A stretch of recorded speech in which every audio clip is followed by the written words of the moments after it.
What's up, guys? I am reading this beautiful, beautiful book, live streaming part 1 today on Instagram and YouTube. This is going to be a great read. I might get banned for this. I don't know. This is a sacrifice my channel is willing to take. I hope this book's in the public domain. I hope, because I'm such a small influencer and content creator, no, this goes unnoticed. But this is a book I feel like is very important for me to share with the world. It's been sitting on my shelf for forever, and most people don't even know what this word means. They hear the Trivium, they think of the band. And we'll just jump right into it. This is not going to be a super great read. I am not the smoothest reader, as they say. I am dyslexic. I will be stuttering. I will be making mistakes. I will be annotating every word's definition that I come across and giving my critiques. And so it's going to be a very unique audiobook read. And it is the Trivium, the classic liberal arts of grammar, logic, and rhetoric. And what a cover. Let me just show my Instagram viewers there.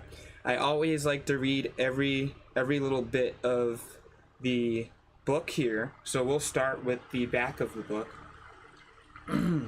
If you've ever wanted to know more about the power of P, in quotes, excuse me, the hypnotic rhythm of antiseptic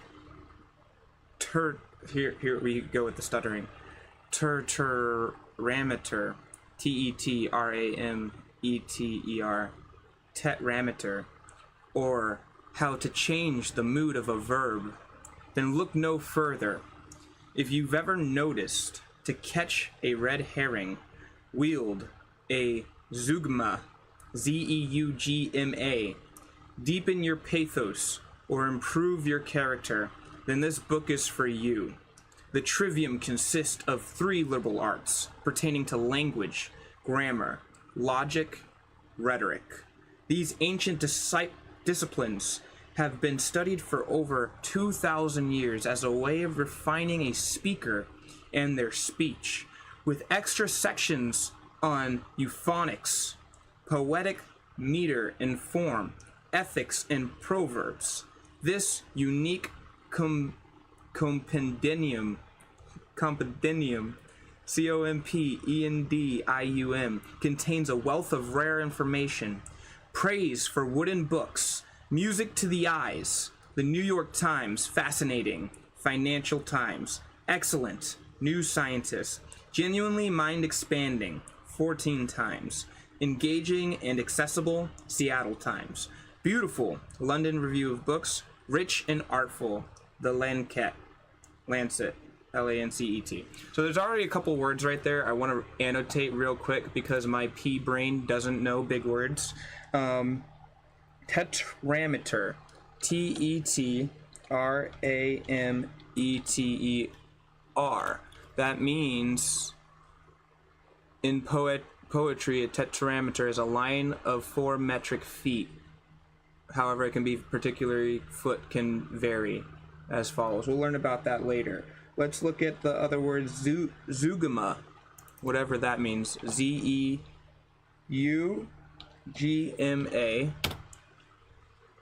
A figure of speech in which a word applies to 2 others in different senses. His driving license expired last week. John and his driving license expired last week. So we'll learn all this in the book, hopefully. If not, bear with me, guys. This is going to be a doozy. We're opening up the first page here. Get excited. I'm excited. It's been too long since I've picked up a book. I've played video games, and fucked off, basically. But we are about to read a beautiful book with beautiful illustrations in the book that I will be showing you guys. This is a plethora of knowledge. The Trivium. Welcome. And I hope you enjoy. So, we have multiple authors. I will read them all out right now.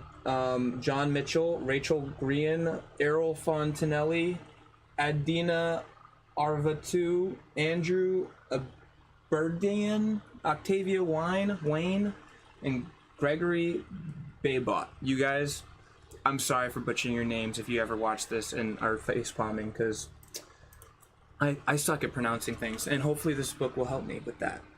Bloomsbury, USA. Tons of copyrights. Please don't sue me. I have no money. Trivium, the classic liberal arts of grammar, logic, and rhetoric. Contents. Book 1 goes over euphonics by John Mitchell. Book 2 is grammar. Book 3 is poetic meter and form. Book 4 is logic. Book 5 is rhetoric. Book 6 is ethics. Ooh-wee! We're getting ethics in here. Appendices. Character and narrative. The art of memory. That is something I would love to learn. This book was meant for me right now. And proverbs. Interesting, they have proverbs here. And already we're getting some pretty sick art there. That's what that looks like. For my viewers on Instagram, I gotta show two cameras here. It is a very interesting art display. But yeah, we're just gonna jump right into it. It's in a different language. I don't know if that's Sanskrit or the 7 liberal arts, clockwise from top: grammar, rhetoric, dialectic, music, arithmetic, geometry, and astronomy. From the Hortus Delesarium, 1185. I've never heard of dialectic being a liberal art. I've always heard of grammar, logic, rhetoric, but is dialectic logic? Must be. The Trivium, editor's preface. The Trivium is a body of learning that was perfected in the medieval period, but whose roots go back much further, into this classical Roman and Greek world, and perhaps earlier. At its core, it deals with language in the various ways we humans use to communicate, reason, and persuade. Specifically divided into grammar, logic, and rhetoric, the Trivium has also encompassed euphonics, poetics, and ethics, and its long history and sections on these subjects have been included in these pages. 7 books from the Wooden Books series have been combined to produce Trivium. First up is John Mitchell's Euphonics, which playfully demonstrates the innate qualities of the various letters of the alphabet. Next, Dr. Rachel Hawley artfully presents grammar, placing English grammar in the context of general grammar, gently building from words to clauses, and ultimately to the unit of the sentence. Joining sentences together, Octavia Wynne, W-Y-N-E-E, then introduces poetic meter and form, where language arguably finds its most beautiful expressions. Next up in logic, Dr. Earl Fontainelle investigates the rules by which truth and falsity, I'm terrible, are commonly deduced and inferred, exposing some nasty fallacies along the way. Less straightforward, tools used by professional persuaders to bamboozle, charm, and dazzle are to be found in our delightful guide to rhetoric by Arvatu and Professor Andrew Aberdein. Finally, as a reminder of the highest purpose of such potent toolkit, we present Ethics by Professor Gregory Beabout and Dr. Mike Hannis. Further appendices cover Theophoratus, Theophoratus, characters, the art of memory, narrative structure, and finally Proverbs by Alice O'Neill. Thank you to Anne Hetchel, Hechle, for the calligraphic cover, Marilee Harper for the cartoons, and to Paul Taylor and Rembrandt Dutis at the Warburg Institute for help with picture research. I am also particularly indebted to Stephen Parsons, Jan Schick, damn, these names, dude, are going to be the worst of it, Jan Schucknick, and Trent Halliday for the assistance. Additional thanks to George Gibson, Polly Napper, and Laurel Phillips at Bloomsbury and to James Smith, Dud Sutton, Hector MacDonald, Adam Tetlow, Woody Rivers, Kenneth Wilson, and David Wade for their help. Apologies to sensitive readers on both sides of the pond, but we have adopted a mostly Canadian mixture of transatlantic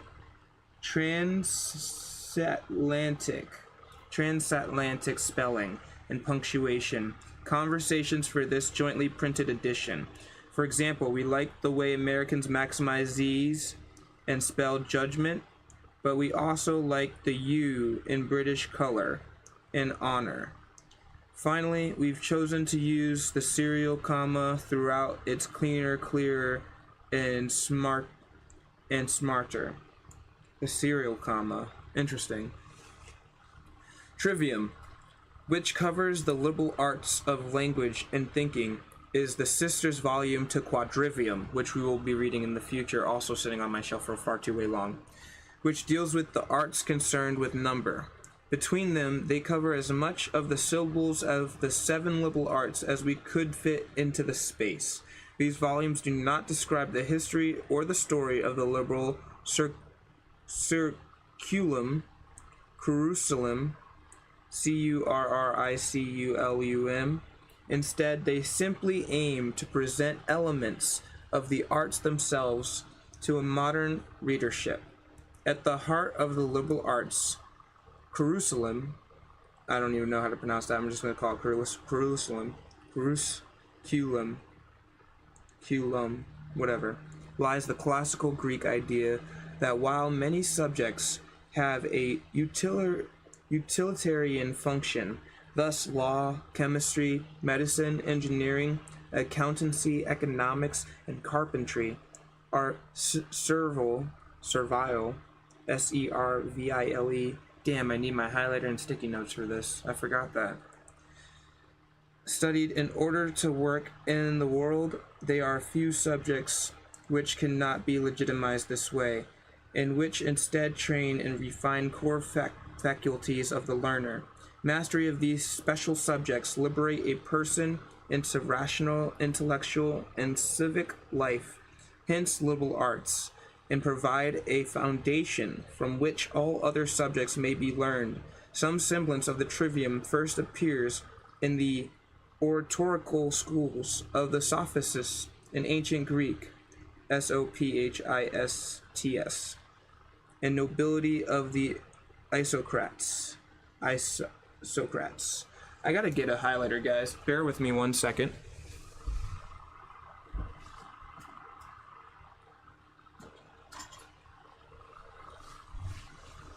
Highlighter obtained. We're just gonna not take too much time highlighting some of these, but I definitely want to go back and highlight the words that gave me trouble so I can annotate them later so I don't take too much time, because I do feel like this is going to be a complex read with a bunch of almost too many words that I don't know, and so I'm just going to go off on my own and after this stream is over and kind of re-highlight and re-look over all the words that I kind of missed out on.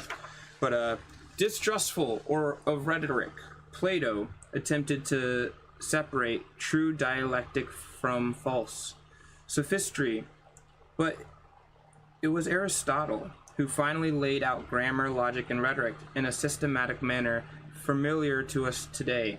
Notable grammarians who followed included I'm going to take so long trying to even pronounce these words. It's always the names too. Aristocrates, Dionysius, Thrax, and later in Latin Varro, Donatus, and Priscian. Rhetoric, Priscian. Rhetoric was later further developed in Rome, notably by Cicero and Quintilian. From Roman times, and though the Middle Ages, the quadrivium arts, mathematics, geometry, music, and astronomy were poorly understood.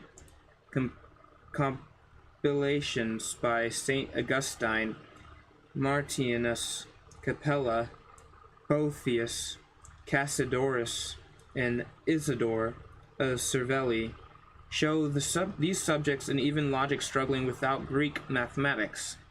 Add to this the suspicion by churchmen of pagan rhetoric, and it is easy to see how, by the 11th century, grammar ruled supreme.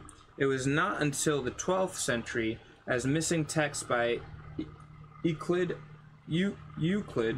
I should know this, how to pronounce this, Euclid, Plato, Aristotle, Archimedes, and others began to find their way into Latin via Arabic and Greek, that the ancient curriculum began to be restored and developed into the synthesis that we have today.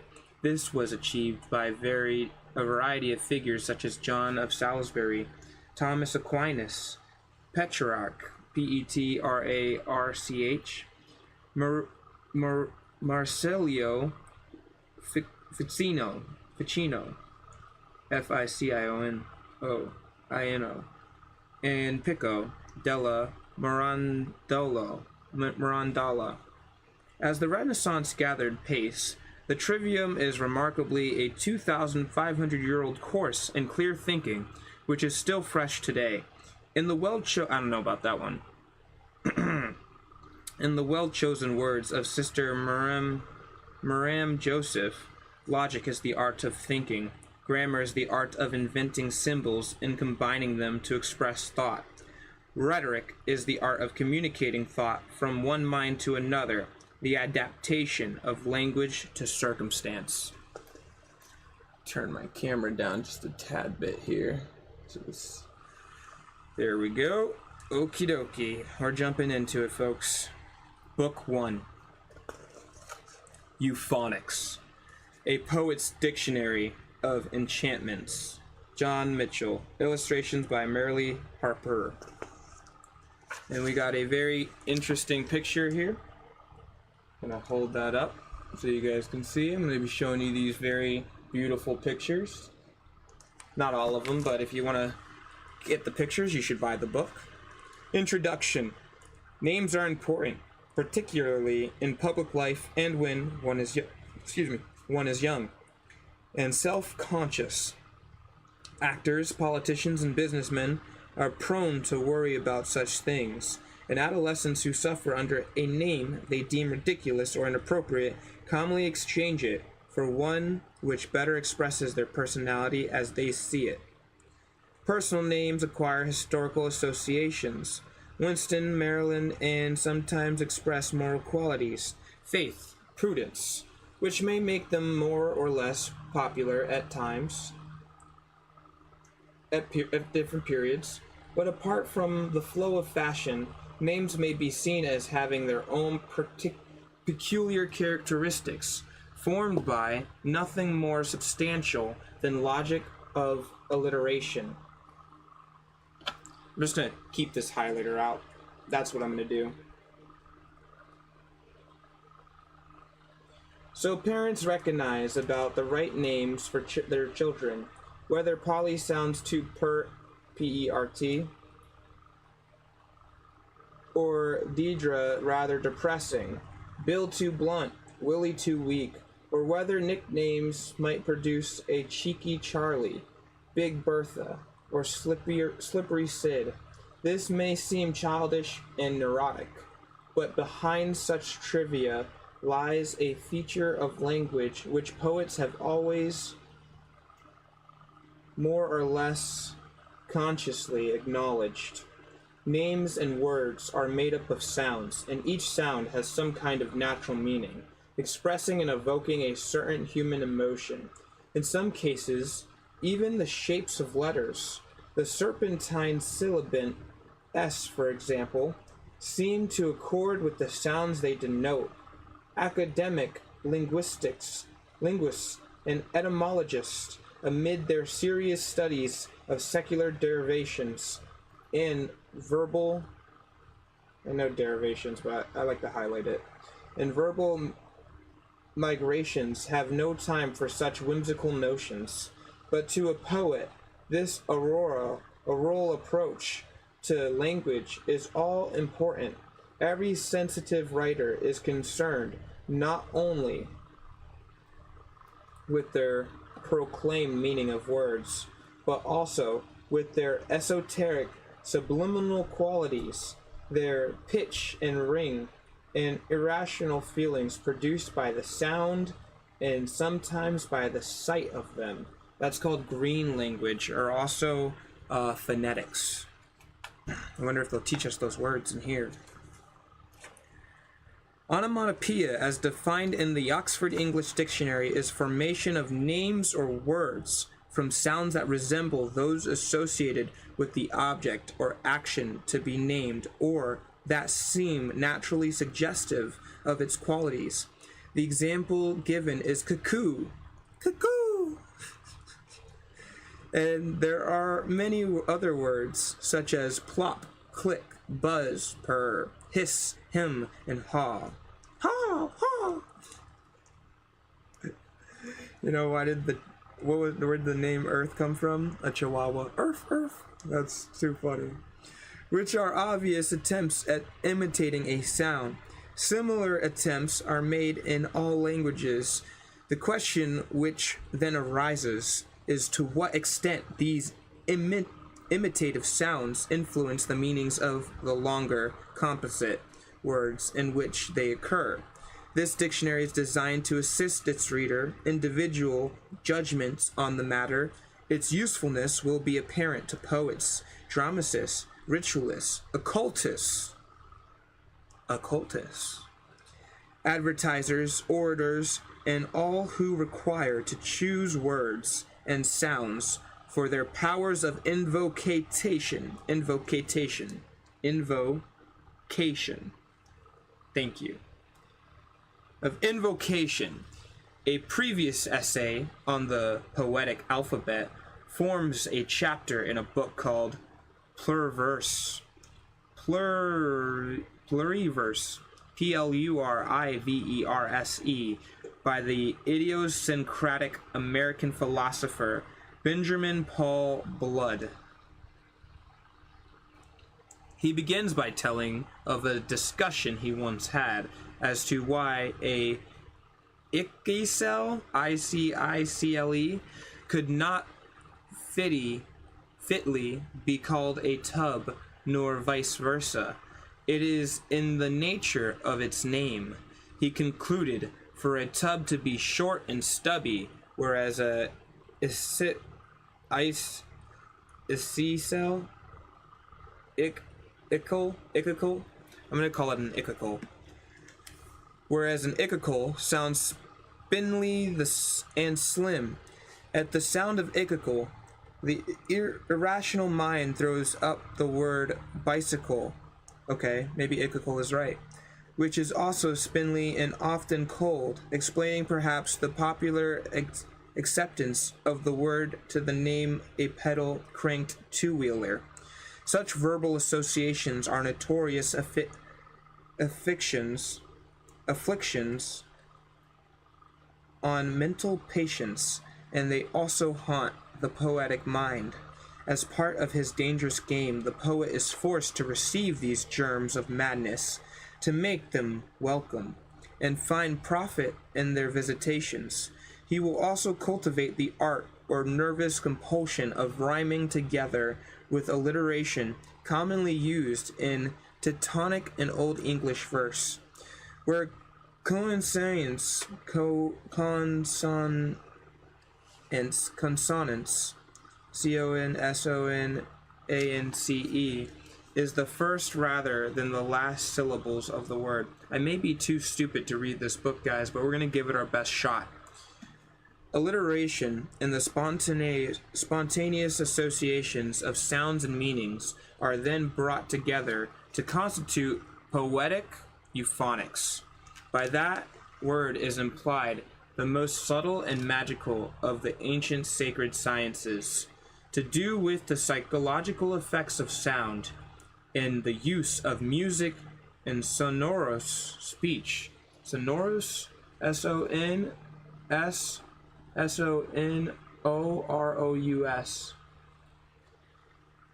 speech for the spreading of enchantments. The primary text, that's why they call it spelling, because you cast a spell when you speak of enchantments. The primary text in euphonics is Plato's Cratylus, a Socratic dialogue about the origins of language and the influence of archetypal sounds on the formation of words. It is subtitled On the Correctness of Names. The debate is between Socrates and two other characters, Cratylus, who claims to know the science of nomenclature, and is that the science of names? Nomenclature. And what there is in a name which makes it correct or otherwise. And Hermogenes, who denies that there is any science or inherent correctness in naming things. His contention is that whatever name you choose to give anything is the right name. The third party, Socrates, examines both arguments and comes down on the side of Cratylus. The dialogue is long, intricate, and in parts quite mystifying. In speculating about the original forms of derivations of names, Socrates teases his listeners with outrageous puns and obscure allusions, which modern scholars are at a loss to interpret. He claims no special knowledge of the subject, but offers the view that a name appears to be vocal imitation in a person who imitates something with his voice, names that which he imitates. There are good names and bad ones, and a good name is one that contains the proper letters, quote unquote. Letters are appropriate or not in a name according as they serve to represent, though their sounds, the qualities of whatever is being named. Thus the proper name for a thing is a composition of those sounds which imitate the ideas associated with it. Near the end of the dialogue, 4 to 6c, Socrates speaks about the inherent meaning of individual sounds. The R sound, he says, is made up of the tongue, made by the tongue at its most agitated, and is therefore expressive of rapid movement. Think of running. It also, he adds, later stands for hardness. The Greek words containing R, which Socrates illustrates, his statement justify modern interests. In this subject, for the English translation also feature the letter R.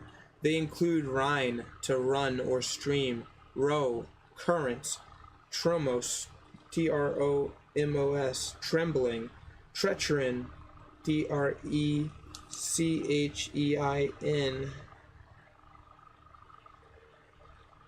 run, rush, hurry, race, and other words for rend, crush, and whirl. Among other examples given are the L sound, which has sleek, glidden motion, and the G sound, which is gunny and gluttonous. The passage is regrettably short, and Socrates does not go on to complete the sonic alphabet. Sorry guys, I gotta highlight. An objection raised by Hermogenes is that quite different words for the same thing are used in both Greek and foreign languages. Socrates replies that many words have become corrupt over the period since they were designed and no longer contain the appropriate sounds. This leads to the question of who it was that composed words in the first place. Socrates reasons that it must have been someone skilled in the art, having a talent for making verbal imitations of things. He observes that if a number of painters are all asked to paint the same scene or object, each of their pictures will look different from the others. Excuse me. Similarly, with the word artists, each of them will think up a different word or a compilation of sounds to represent the same idea. The fact that in the languages of the world, the same things are called by the many different names, some of which seem more appropriate than others, is due partly to corruption of the original forms, and partly to the differing tastes of whims of the artists who compose the words of each language. The poet who gives names to things according to Socrates, quote unquote, must know how to embody in sounds and syllables the names of the object which is naturally appropriate to it. Surely, if he is to be an authoritative name giver, he must make up and bestow all his names with his eye fixed on the absolute or ideal name of what he is naming. End quote. Thus, the Socratic doctrine of ideal patterns or archetypes, which generate the apparent forms of creation, is here extended to names. The nature of archetypes is not such as allows them to be copied in perfect detail. Human craftsmen can aspire merely to reflect some of the aspects. In some ways, Socrates' ideal names are in the transcendental language of the gods, which is beyond human ken or utterance. The most that name givers can do, therefore, is to contemplate the essential nature of whatever it is that they require to name, and express it as far as possible in the sounds of the word by which they decide to call it.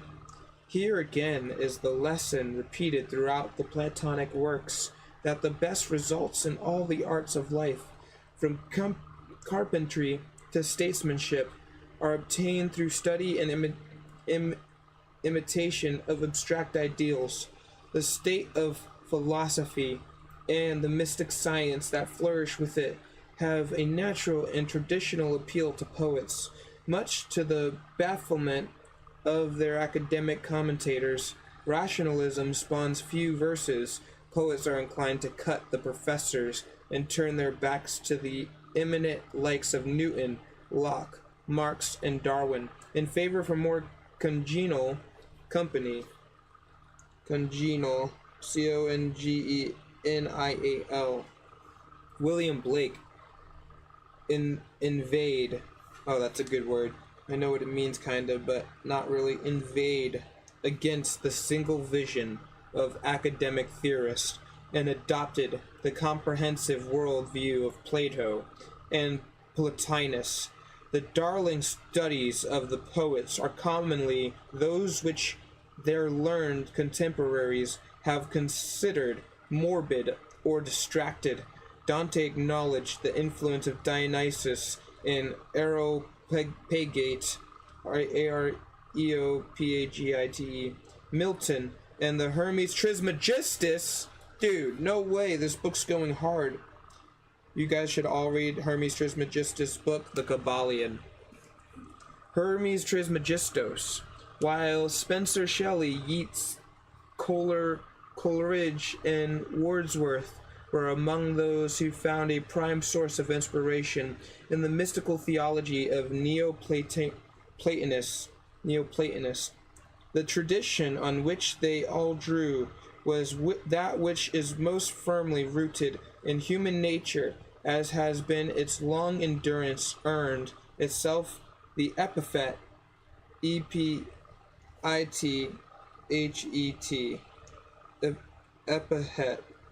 epithet, perennial, I should have known that, epithet perennial, springing to light in the songs of Orpheus and the ancient law-given bards, and channeled through a golden succession of sages, mystics, and devout scholars. It forms that invisible stream which has fertilized the noblest works of literature and wells up spontaneously in the mind of a natural poet.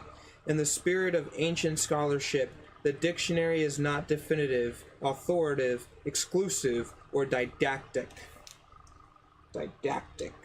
D-I-D-A-C-A-C-T-I-C. As one name giver says, Socrates will differ from others in the sounds he chooses to make up his verbal imitations, so readers may find other associations than those here attached to the various sounds. A few relevant words in foreign languages have been included, but for the most part, the following verbal illustrations are in English and composite tongue, where the adaptation to rich onomatopoeic, god damn it, onomatopoeic, we're just gonna spell it. Onomatopoetic. Effective words. Onomatopoetic. There we go.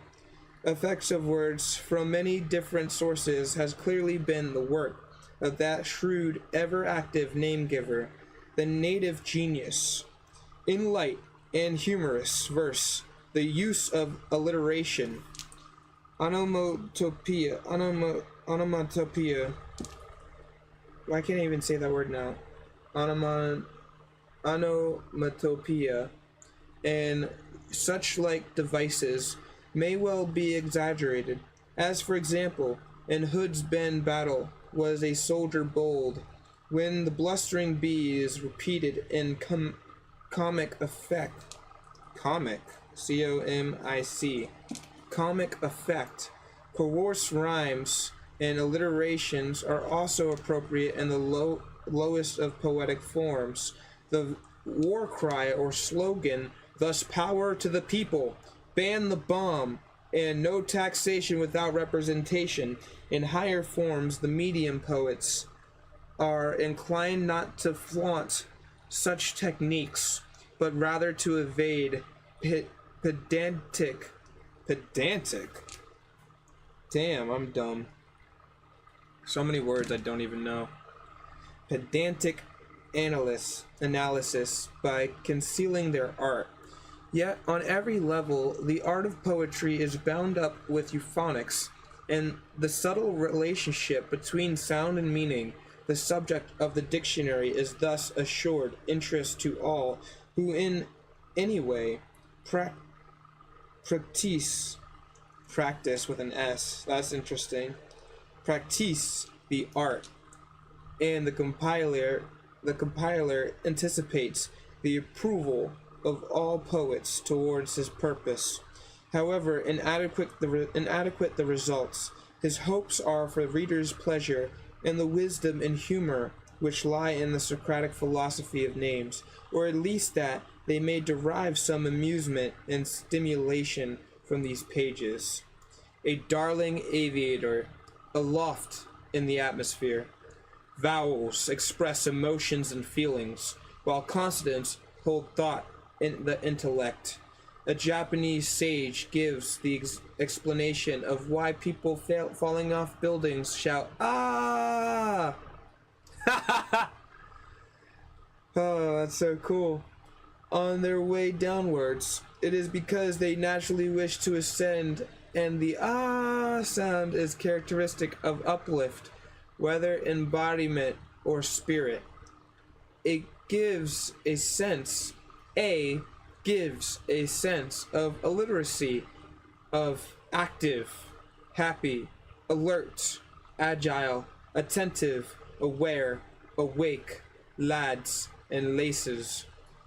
The appropriate birds is the lark, which might thus be addressed.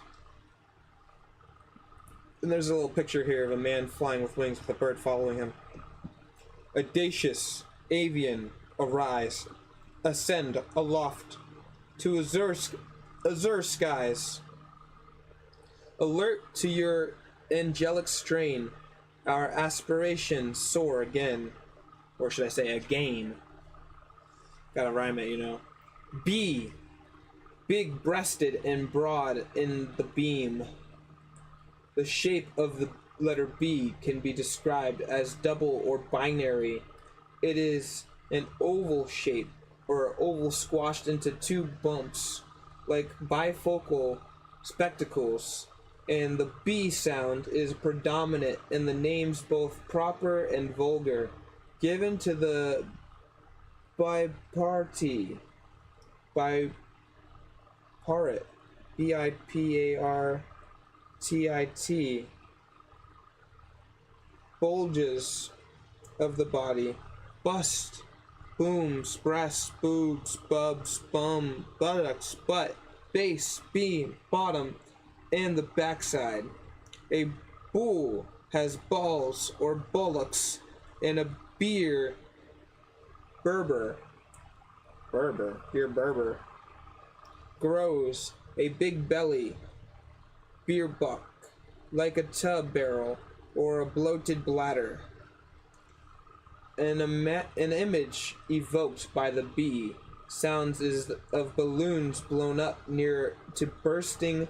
They are broad, bluff, burry, obese, bludgeoning, bulbous, burgeoning, billowing, blooming, blueberry, blimps.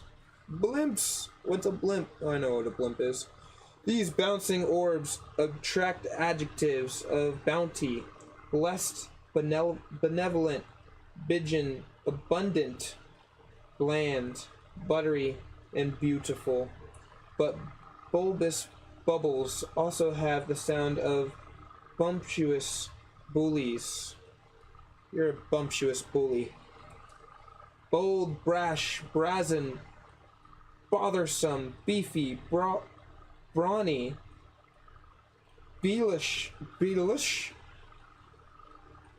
bellicose, brutal bigots or bossy bounders give to brawling, blustering, blundering, squabbling, slobbering, blubbering, bulbering, biffing, bashing, browbeating, butting, bumping, and boring. God, that's a lot of B's. Bucolic and flabbery buffoons. Bucolic? You bucolic, whatever that means. They boom, brawl, bray, bleat, and bellyache.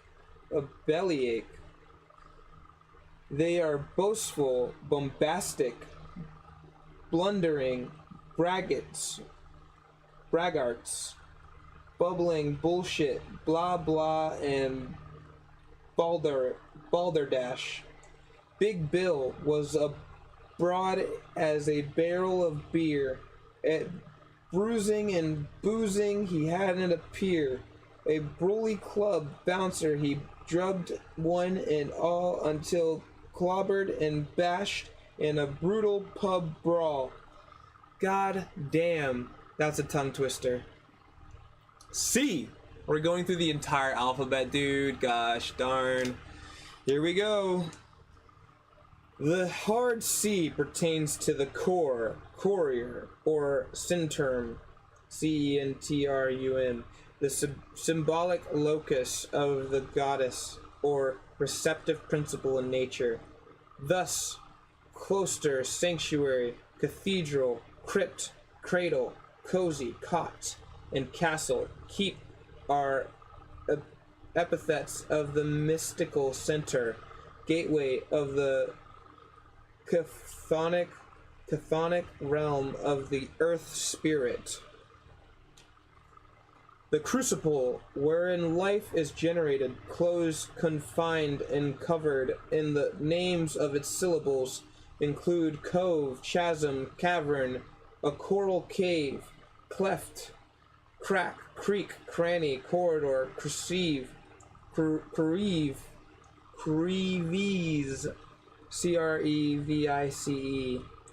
recess, nook, chink, cavity, crater, corner, closet, cubbyhole. I wish giving me all these words you give me the definitions too, goddammit. I gotta annotate so much after this. Cubicle, cupboard, catacomb, and carapace. Carrying water, it is a culvert. Cundi, cuneti, C-U-N-E-T-T-E, or conduit. The common reference of these words is to concealed chambers and channels, and thus to canus, C-U-N-N-U-S,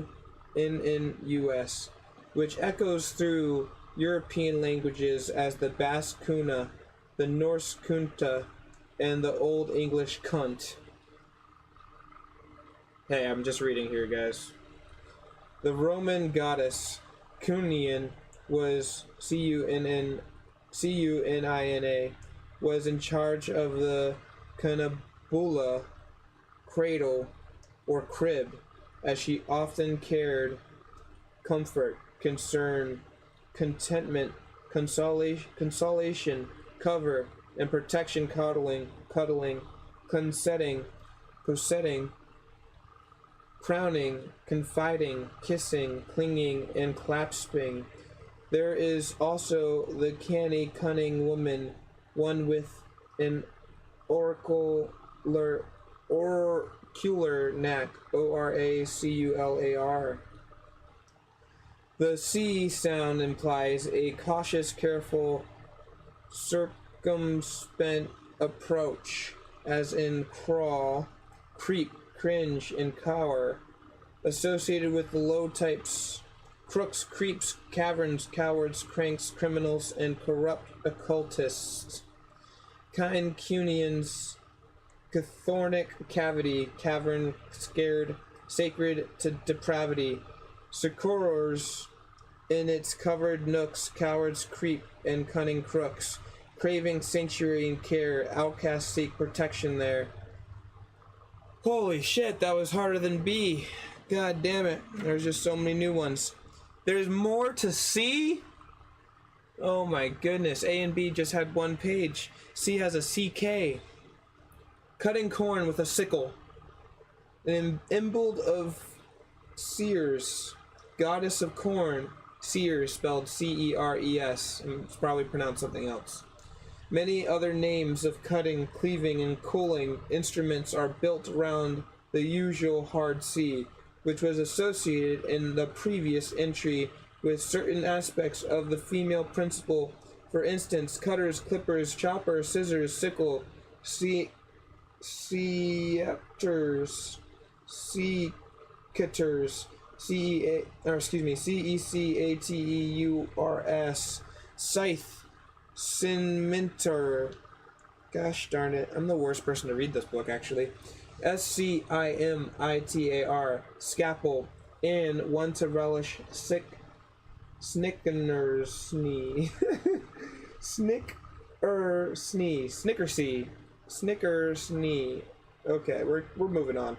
Related to cleaving, culling, or cutting, are scar, snick, cicatrice, score, snotch, scratch, scalp, snism, schism, schism, inclusion, dissertation, and curtailment.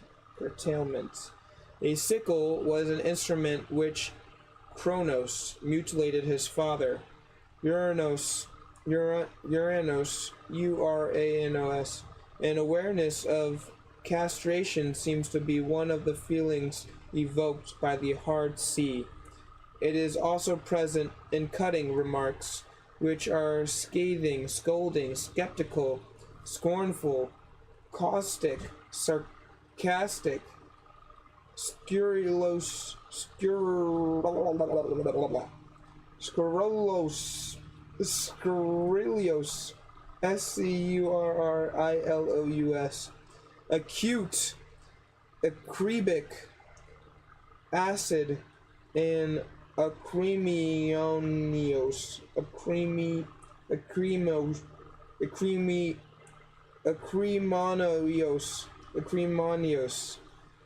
Gosh darn it, this book's gonna be the death of me. Acrimonious. Here we go. Ken is critic, a scrulosius scold. His comments are skeptical, acid and cold. By caustic remarks and discouraging sneers, he's scared and curtailed many coming carriers. Curtailed, curtailed, and scurrilous, scurrilous.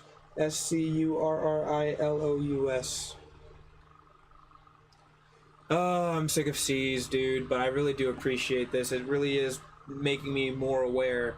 You know, euphonics is making me more aware of how our words are really built off of our letters, and it all connects so beautifully. CH, and I'm sure there's exceptions, and I'd like to learn those too. Cheap and cheerful, but itching to scratch. CH at a beginning of a word gives a chirpy sound.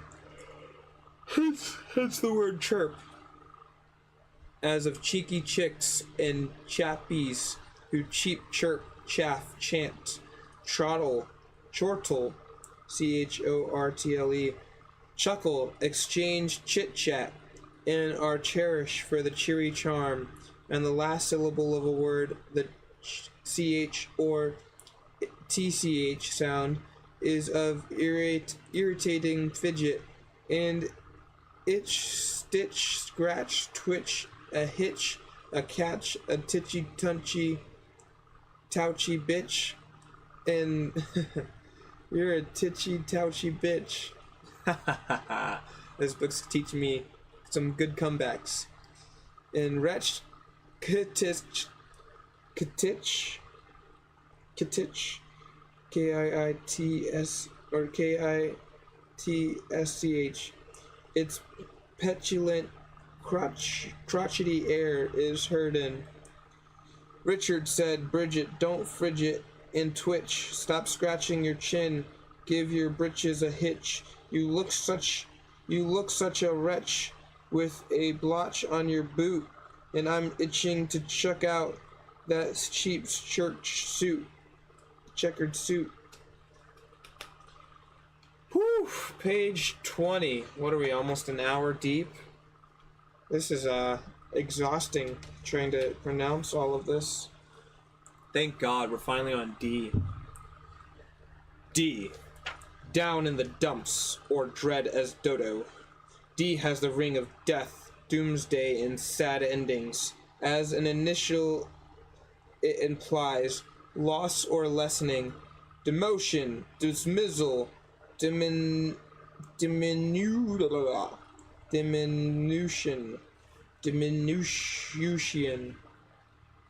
D-I-M-I-N-U-T-I-O-N, or degradation. As a final letter, it tells of deeds dead and done. Dread, with a D at each end, sums it up. The depressing effect of D may be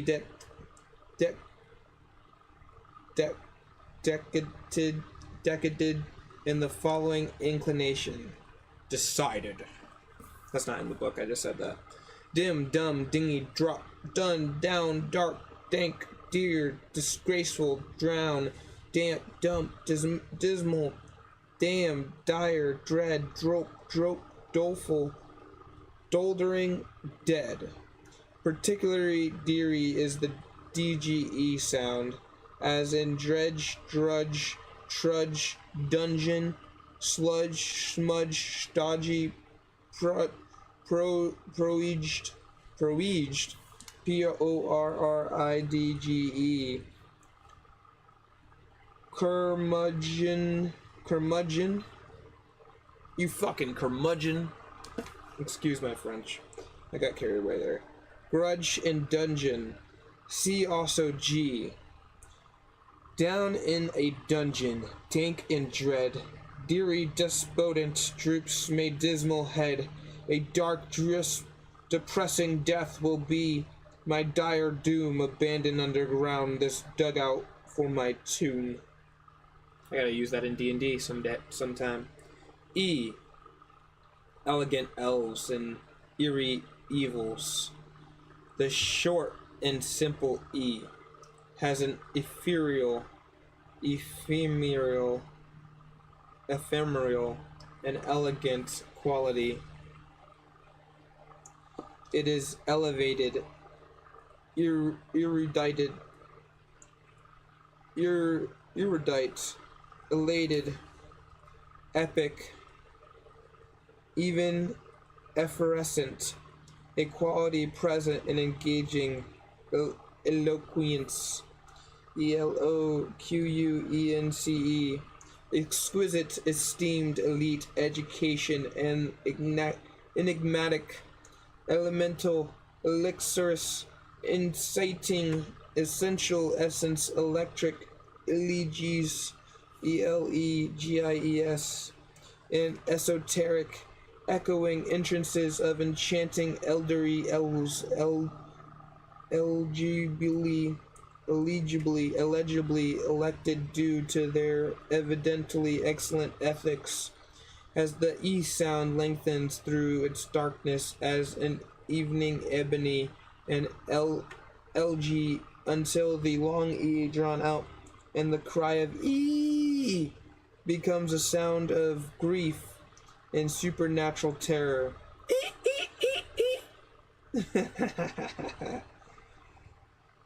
Putting a shivery and creep, weird, eerie, fearsome, feverish dreams of evil, demons, eating, keening, banshees,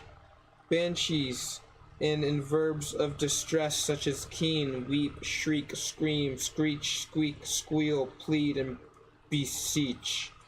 A classic example of use of the E and other long vowel sounds to brew up dense, solemn, uncanny atmosphere is the opening lines of Poe's The Raven, Once Upon a Midnight Dreary. See page 135. I'm not even on page fucking 100, let alone 135. Relax here. Once from dreams of mystic meaning, I awoke to sounds of keening, sounds which seemed to echo from a being with a greenish gleam, flickering o'er its evil features. Scenes of weird demonic creatures teased my brain. I could but scream. The doctor said, "You'll be all right. Just turn the TV off at night." How many pages does this book even have? 380? 400? Just about 400. Well, we're on page 22. F.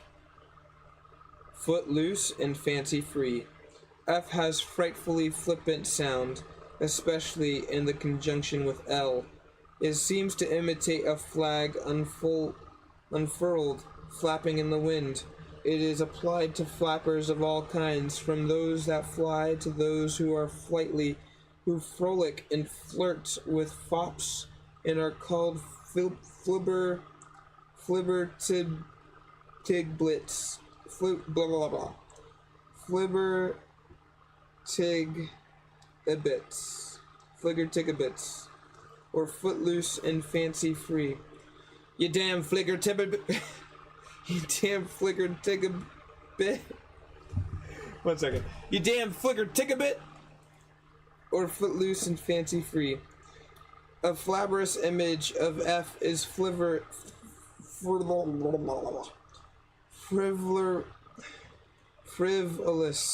flock of foals in flight of feathered fools. In fantastic fashion, they flash, flail, fan, and flutter their flimsy finery, fused and flustered as they fidget, flit, flounce, drift, and float free, flourishing, their flim-flam, flippery and flaunting, their fleece flossy, frilly, tat-feta, what's that word mean? Taffeta, frocks fringed with ruffles, flaring, flaming, flagrant, and flamboyant. Such flippant, fashionable, frothy flock are famous for fair and efflorescence. Well, F wasn't that bad.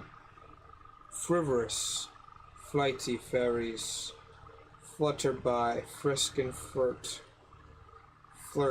and flaunt their furry stuff, flustering and flittering butterfly, floating free as feathers, foam, or fluff. F.A. Fanny's failure.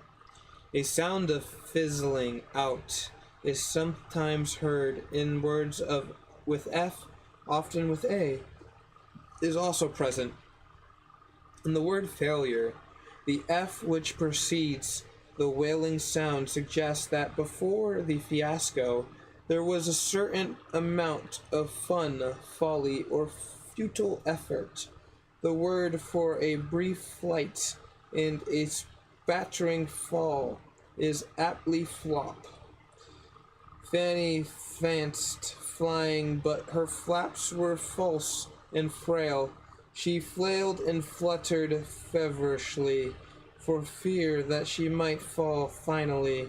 She flattered, forced by fits and fants to stop, and fell down, feeling foolish, a fiasco, and a flop. Jeez.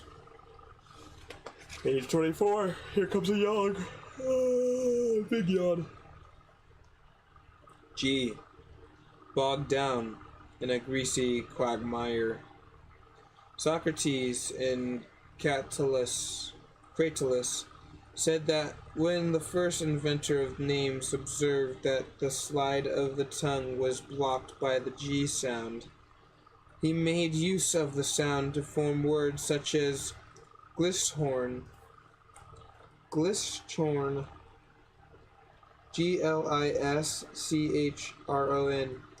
gluttonous, glucu, Gluqu, glucose, sweet, and gliodes.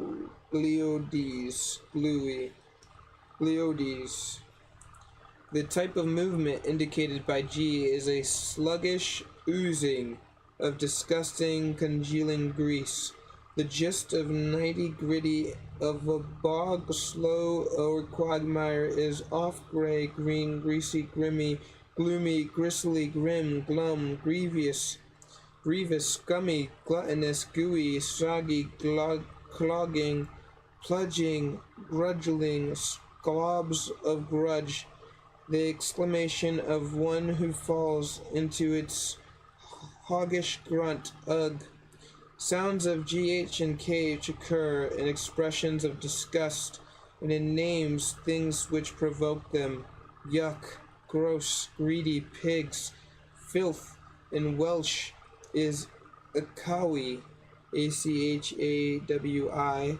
In French, caca, and a true note of revolution is heard in the Yiddish muck, wherein is heard another sound of disgust, the SCH. George and Gert began to slog through a gristly, gurgling bog. Gosh, gasped George. What gummy muck? George gulped Gert. Good grief, I'm stuck. And that is where I think I will end it for today. We made 24 pages, and that is quite a lot of tongue twisters. I'm gonna drink some water, make sure I'm ready for a big tongue twister. I'll pick up the next section of this chapter tomorrow. Thanks for watching, folks. That's it for me. Take care, y'all. And yeah, looking forward to part 2 of this book. I'm sick of euphonics already, but I am really glad I am learning them. They are definitely interesting, but it's a lot of overload. Information overload. I learned like 100 words, at least, that I've never heard ever before. And so that will be very interesting to help with my word of the day. This is quite a project, quite a book. So me and my taco shirt are heading out of here, guys. Take care, y'all. Peace. What picks me up is your loving soul. And every time that I come home, I get to see you in your fancy clothes. But if it's time ever has to come to an end, don't you cry, just smile because it happened. That's our family, you plus me with a barbecue in the backyard. Bunch of crazy kids that's running around. And that's our family, you plus me. 3 puppies, that's a barbecue in the backyard. I'm a cowboy, living like a rock star. Girl, come sit by the campfire. A moment with you is what I desire. I'd be lying if I said I didn't want to start a family too. A million miles from where I want to be, but I'm still trying to start a family.